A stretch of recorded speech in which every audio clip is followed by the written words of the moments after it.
Welcome to amend India. తెలంగాణలో సర్పంచ్ ఎన్నికలు రాబోతున్నాయి.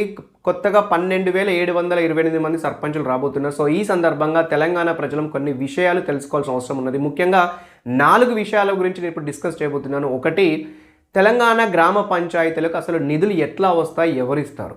2, అధికంగా నిధులు రావాలంటే ఏం చేయాలి? 3, నిధుల విషయంలో సర్పంచ్ గారికి ఉండేటువంటి బాధ్యతలు ఏంటి? 4, ఏదైనా గ్రామ పంచాయతీ ఏకగ్రీవం అయితే ఏదైనా 10 లక్షలు బహుమతి అనేది ప్రభుత్వాలు, కేంద్ర ప్రభుత్వం కానీ రాష్ట్ర ప్రభుత్వం కానీ ఇచ్చేటువంటి అవకాశం ఉన్నదా?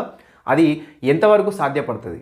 ముందుగా నిధులు ఎట్లా వస్తాయి అని ఆలోచిస్తే ఒక గ్రామ పంచాయతీలకు 4 విధాలుగా నిధులు వస్తాయి. అందులో మొదటిది ఫైనాన్స్ కమిషన్. ఫైనాన్స్ కమిషన్ అనేది ఒక రాజ్యాంగబద్ధమైనటువంటి సంస్థ. ఇందులో సెంట్రల్ ఫైనాన్స్ కమిషన్ ఉంటుంది, తర్వాత రాష్ట్రాలకు అనుబంధంగా స్టేట్ ఫైనాన్స్ కమిషన్ కూడా ఉంటుంది. సో ఈ ఫైనాన్స్ కమిషన్లు ప్రతి 5 సంవత్సరాలకి ఒకసారి ఆయా రాష్ట్రాలకు అవసరాలకు అనుగుణంగా ఒక బడ్జెట్ని అయితే ప్రపోజ్ చేస్తాయి. సో ఆ బడ్జెట్ కేంద్ర ప్రభుత్వం పలానా రాష్ట్రానికి మీరు ఆ గ్రామ పంచాయతీలకు కానీ ఆ రూరల్ డెవలప్మెంట్ కానీ ఇంత డబ్బులు మీరు ఖచ్చితంగా కేటాయించాలని చెప్పేసి ఆ ఫైనాన్స్ కమిషన్ ఆ కేంద్ర ప్రభుత్వానికి అయితే కనుక ఒక ప్రపోజల్ అయితే పెడుతుంది. కేంద్ర ప్రభుత్వాలు కూడా వాళ్ళ యొక్క కేంద్ర బడ్జెట్లో ఫైనాన్స్ కమిషన్ ఇచ్చినటువంటి ఆ బడ్జెట్ను ఆయా రాష్ట్రాలకు అంత మొత్తంలో ఖచ్చితంగా చెల్లించాల్సిందే. తెలంగాణకి 2021 నుండి 2026 వరకు 5 సంవత్సరాల కాల పరిమితికి సంబంధించి సెంట్రల్ ఫైనాన్స్ కమిషన్ 7,200 కోట్లని అలాట్ చేయడం అయితే జరిగింది. కానీ ఇందులో 3,000 కోట్ల రూపాయలు ఇంకా మంజూరు అవ్వలేదు. ఎందుకంటే గత 2 సంవత్సరాల కాలంగా తెలంగాణలో సర్పంచులు లేరు కాబట్టి.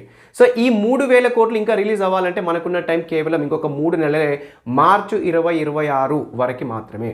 సో కొత్తగా రాబోతున్నటువంటి సర్పంచులంతా కూడా ఈ రాబోయే 3 నెలల్లోనే, ఎందుకంటే మార్చి 2026 తర్వాత ఆ నిధుల యొక్క వ్యాలిడిటీ ఎక్స్పైర్ అవుతుంది కాబట్టి ఈ 3 నెలల్లోనే ఆ 3,000 కోట్ల రూపాయలని తెలంగాణ వ్యాప్తంగా ఉన్న కొత్త సర్పంచులంతా కూడా వాడుకోగలగాలి. గ్రామ పంచాయతీలకు నిధులు వచ్చేటువంటి 2వ అంశం రాష్ట్ర ప్రభుత్వం యొక్క బడ్జెట్.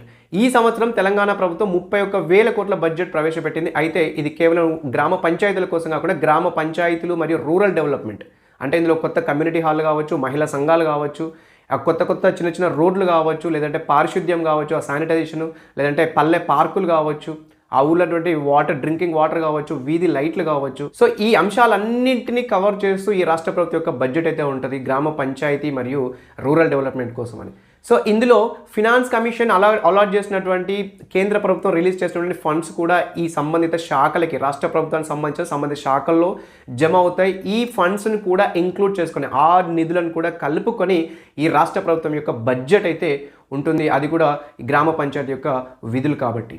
ఇక 3వది పర్ఫార్మెన్స్ గ్రాంట్. ఏదైతే గ్రామ పంచాయతీల్లో 100% పన్నులు వసూలు అవుతాయో, లేదంటే ఏదైనా గ్రామ పంచాయతీలు కనుక వాళ్ళు కొత్త అభివృద్ధి కార్యక్రమాలు చేసుకుంటారో, వాళ్ళ పర్ఫార్మెన్స్ కనుక బాగున్నట్లయితే కేంద్ర ప్రభుత్వాలు కానీ రాష్ట్ర ప్రభుత్వాలు కానీ పర్ఫార్మెన్స్ గ్రాంట్ కింద కొన్ని ప్రత్యేకమైన నిధులు అయితే ఇవ్వడం జరుగుతూ ఉంటుంది. ఆ తర్వాత కొన్ని ప్రత్యేకమైన పథకాలు కూడా, ఉపాధి హామీ పథకం కానీ, లేదంటే ప్రధానమంత్రి గ్రామ్ సడక్ యోజన, ఇలాంటి కొన్ని పథకాలు, అంటే ఏదైనా ఊర్లలో ఏదైనా రోడ్లు వేయాలంటే కనుక కేంద్ర ప్రభుత్వం నుండి ఆ పథకం ద్వారా ఆ పథకానికి డైరెక్ట్గా నిధులు వస్తూ ఉంటాయి. లేదంటే ఉపాధి హామీ పథకం అయితే కేంద్ర ప్రభుత్వం నుండి డైరెక్ట్గా ఆ పర్టికులర్ పథకానికి సంబంధించి నిధులు డైరెక్ట్గా వస్తూ ఉంటాయి.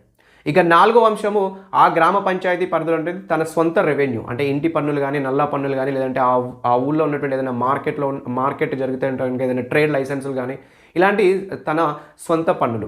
ఈ 4 అంశాల ద్వారా ఒక గ్రామ పంచాయతీకి నిధులు అయితే వస్తూ ఉంటాయి. అయితే ఇక్కడ అధికంగా నిధులు రావాలంటే ఏం చేయాలి అంటే, ఇందాక మనం చెప్పుకున్నట్టు ఆ గ్రామ పంచాయతీ యొక్క పర్ఫార్మెన్స్ బాగుండాలి. అంటే ప్రజలంతా కూడా 100% ఆ పన్నులు కట్టాలి. ఏదైతే పన్నులు ఉంటాయి, ఇంటి పన్ను కానీ, నల్ల పన్ను కానీ, లేదంటే ఏదైనా మార్కెట్కి సంబంధించిన ట్రేడ్కి సంబంధించి ప్రతి ఒక్క పన్నులు ప్రజలు చెల్లించాలి. తర్వాత ఆ సర్పంచ్ గారు కూడా బాధ్యత తీసుకొని కొత్త అభివృద్ధి కార్యక్రమాలు, అంటే ప్రతి ఇంటికి కూడా ఒక మరుగుదొడ్డులు కానీ, లేదంటే ప్రతి ఇంటికి కూడా ఒక స్వచ్ఛమైన నీళ్ళని అందించడం కానీ, లేదంటే కరెంటు ప్రతి చీకటి అయిందంటే ఊరు మొత్తం కూడా లైట్లతో నిండిపోవడం కానీ, తర్వాత కొత్త అభివృద్ధి కార్యక్రమం, అంటే ఫర్ ఎగ్జాంపుల్ ఒక బావిల కాడికి కనుక నాణ్యమైన రోడ్లు కానీ, ప్రతి ఇళ్లలో కూడా ఈ దోమలు లేకుండా పారిశుద్ధ్యాన్ని కరెక్ట్ మెయింటైన్ చేయడం కానీ. సో ఇలాంటివి చేయడం వల్ల దీన్ని పర్ఫార్మెన్స్ కింద చూపించుకొని రాష్ట్ర ప్రభుత్వం కానీ, కేంద్ర ప్రభుత్వానికి కానీ ఆ సర్పంచ్ గారు, ఆ సెక్రటరీ గారు ఆ యొక్క రిపోర్ట్ కనుక ప్రభుత్వాలకు అందజేస్తే పర్ఫార్మెన్స్ గ్రాంట్ కింద అధికంగా నిధులు వచ్చే అవకాశం అయితే ఉంటుంది.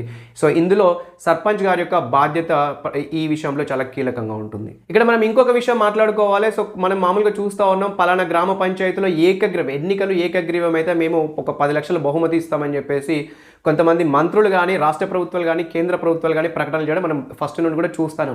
అయితే ఇది ఎంతవరకు సాధ్యం అంటే, మామూలుగా కేంద్ర ప్రభుత్వం నుండి వచ్చేదైతే కనుక finance commission. So finance commission వాళ్ళైతే ఎప్పుడు కూడా ఒక ఏకగ్రీవం అయితే మేము నిధులు అలాట్ చేస్తామని ఫినాన్స్ కమిషన్ వాళ్ళు ఎప్పుడు చెప్పలేదు. కేంద్ర ప్రభుత్వం కూడా ఎప్పుడు చెప్పలేదు. తర్వాత రాష్ట్ర ప్రభుత్వమైనా కేంద్ర ప్రభుత్వమైనా ఒక ఎన్నిక ఏకగ్రీవం అయినంత మాత్రాన బహుమతి కింద డబ్బులు ఇవ్వడం అనేది అయితే రాజ్యాంగబద్ధంగా కానీ లేదంటే నైతికంగా కానీ అదైతే కుదరకపోవచ్చు. కానీ ఇందాక మనం చెప్పుకున్నట్టు ఆ యొక్క గ్రామ పంచాయతీ యొక్క పర్ఫార్మెన్స్ బాగుంటే, ఆ గ్రామ పంచాయతీ యొక్క డెవలప్మెంట్ కనుక బాగుంది అనుకున్నట్లయితే కనుక రాష్ట్ర ప్రభుత్వాలు కానీ కేంద్ర ప్రభుత్వాలు కానీ సపరేట్గా వాళ్ళ బడ్జెట్లో అది మెన్షన్ చేస్తూ ప్రోత్సాహకంగా అయితే వాళ్ళ డబ్బులు అయితే ఇవ్వచ్చు.